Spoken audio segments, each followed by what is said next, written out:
이 아침에 우리에게 주시는 하나님의 말씀은 잠언서 29장 14절에서 27절까지 말씀입니다.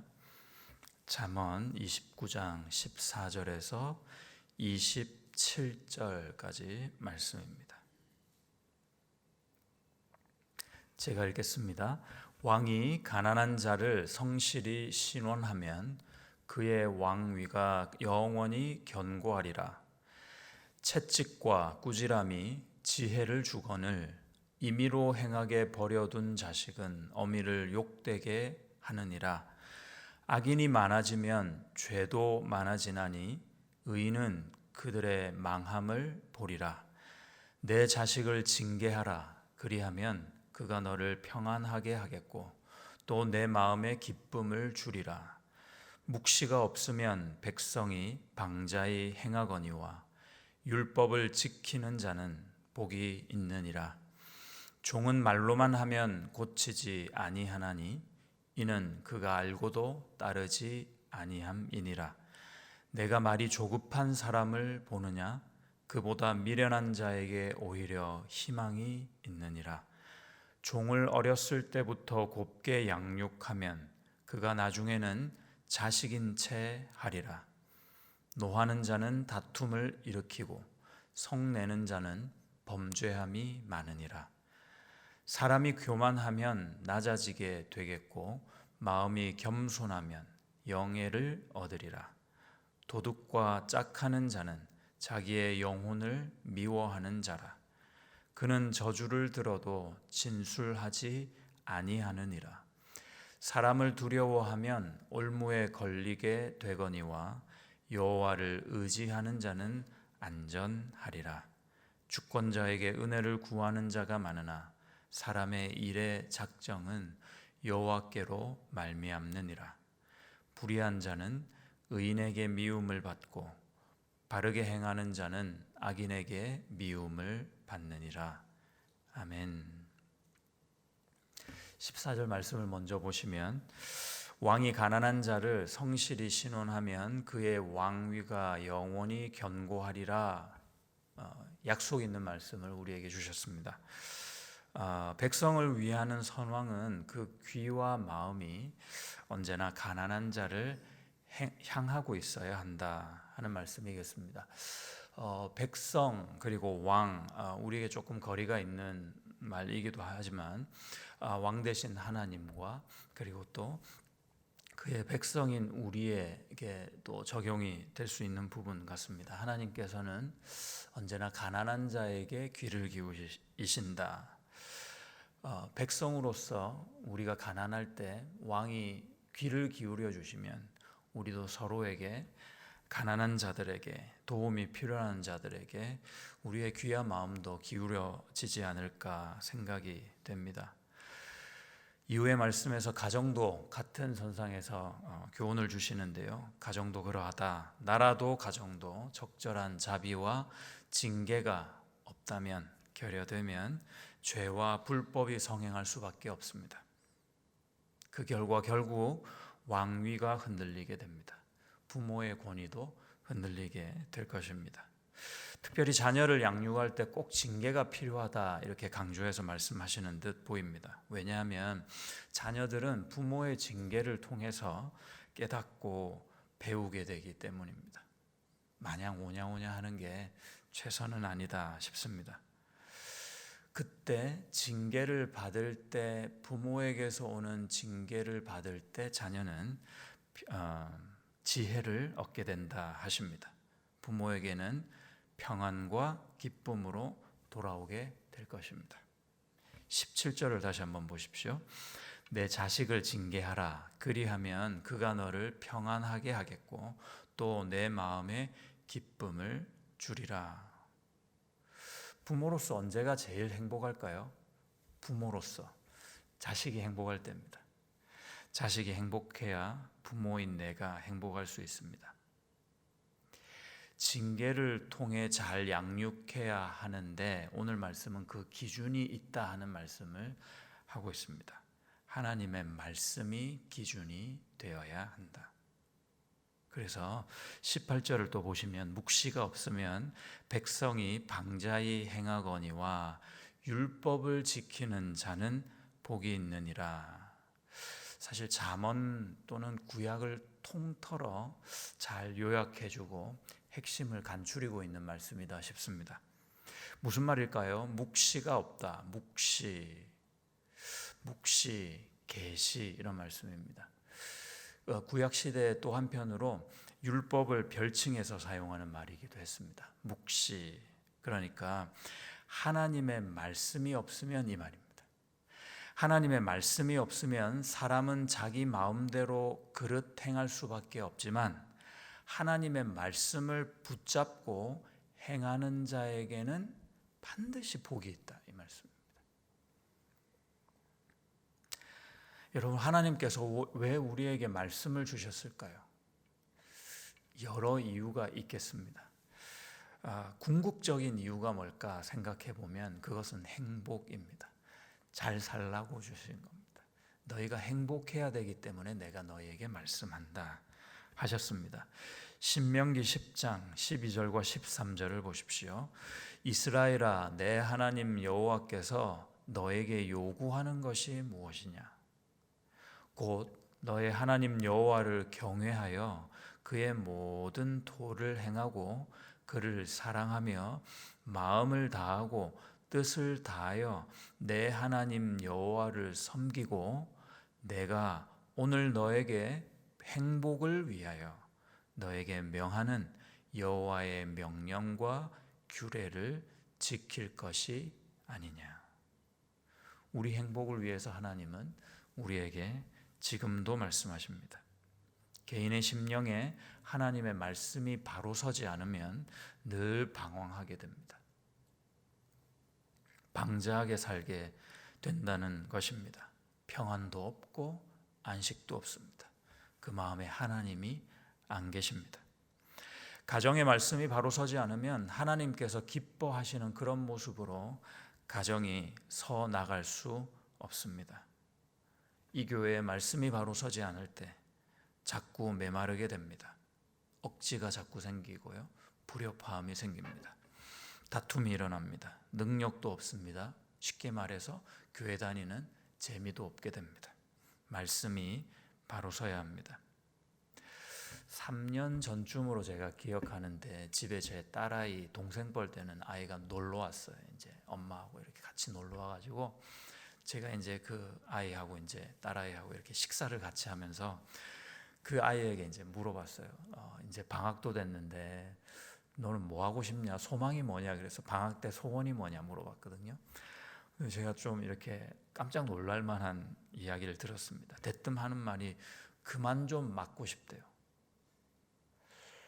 집에서 자꾸 맞으니까 그때 이 아이가 7살인가 그랬거든요. 아빠한테 그만 좀 맞고 싶대요. 되게 당황스럽더라고요. 아이의 눈에, 그 말을 하는 아이의 눈에 막 분이 서려 있어요. 많이 잘못된 거죠. 자녀가 징계를 받을 때도 이것이 좀 아프고 힘들기는 하고 무섭기는 하지만 이게 우리 아빠가 지금 이 순간이 우리 엄마가 나에게 엄한 사랑을 보여주는 것이구나, 이거를 알아야 합니다. 나이가 적어도 그걸 알 수 있습니다. 부모가 그 마음으로 아이한테 대하면 말이죠. 그런 사랑이 있다는 것을 알아야 징계 가운데서도 이 아이는 지혜와 성숙으로 이어질 수 있습니다. 그 마음이 말이죠. 반대로 부모의 감정적 징계는 오히려 자녀 안에 반항심을 더 키우고요, 상처를 남기게 됩니다. 이 상처가 여러분 아주 오래 갑니다. 자기가 이 상처를 기억하지 못할지라도 잠재의식 속에서 나의 성격과 나의 인성으로 남아있게 됩니다. 그러면 어떻게 바르게 우리의 자녀를 양육할 수 있을까요? 어떤 방법이 있느냐? 오늘 말씀은 신앙교육이 필요하다, 이제 이 말씀을 우리에게 주고 있습니다. 하나님의 말씀을 받을 때는 자녀로서 받아야 합니다. 종처럼 받아서는 안 됩니다. 종은 아무리 좋은 것으로 이렇게 약속을 줘도 나와 상관없는 것으로 받아들입니다. 삼시세끼 밥 그리고 잘 수 있는 거처를 주인이 마련해 주면, 매만 들지 않으면 그 외의 것은 내가 할 필요가 없다, 은연중에 생각하나 봅니다. 무슨 말씀입니까? 겸손이 필요하다는 말씀입니다. 하나님의 말씀이 중심에 서 있지 않으니까 말이 조급해질 수 있습니다. 말로 자기가 할 수 있는 어떤 응변으로 위기를 모면하려고 하고 자기를 세우려고 할 것입니다. 그러니까 자꾸 말이 많아지는 겁니다. 조급해집니다. 그 사람에게 희망이 사라지고 있습니다. 자기 자신을 바로 보지 못하게 됩니다. 그러니까 자꾸 맞지 않는 현실 가운데서 분이 생기고 불만이 생기고 노하게 됩니다. 노하게 되는 사람과 자연히 주위의 사람들과는 다툼이 나게 됩니다. 성내고 범죄하게 된다고 오늘 말씀이 증거합니다. 25절도 한번 보시죠.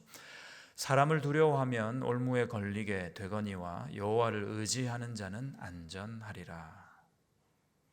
교만은 이렇게 하나님을 업신여기는 마음에서 나옵니다. 하나님이 없으니 사람만 보이죠. 사람을 보는 이유는 자기 자신이라는 왕을 섬기기 위해서입니다. 그 상대방을 위해서가 아니라는 말씀입니다. 그런데 이 말씀을 두고 한번 잘 생각을 해봤습니다. 사람을 두려워한다는 것은 왜 올무에 걸리게 되는 결과를 낳을까? 사람이 두렵다는 것은 단순히 대인 공포증을 얘기하고 있는 말씀이 아니거든요. 하나님을 의지하는 것과 대비적으로 말씀하고 있는데, 사람을 두려워한다는 것은 사람의 비위를 맞추고 그 사람에게 우리말로 줄을 서는 그런 모습을 말하고 있습니다. 사람에게 줄을 설 때 그 사람의 비위만을 맞추려고 할 때 자기 자신의 이득을 위해서 그렇겠죠. 조금 편하고 싶은 겁니다.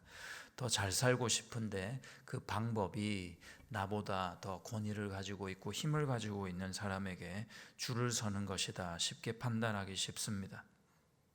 그러다 보면 내가 신앙인으로서 신앙 양심이 있는데 많은 경우 신앙 양심에 어긋나는 일이라도 서슴없이 하게 되는 위인으로 변질되고 맙니다.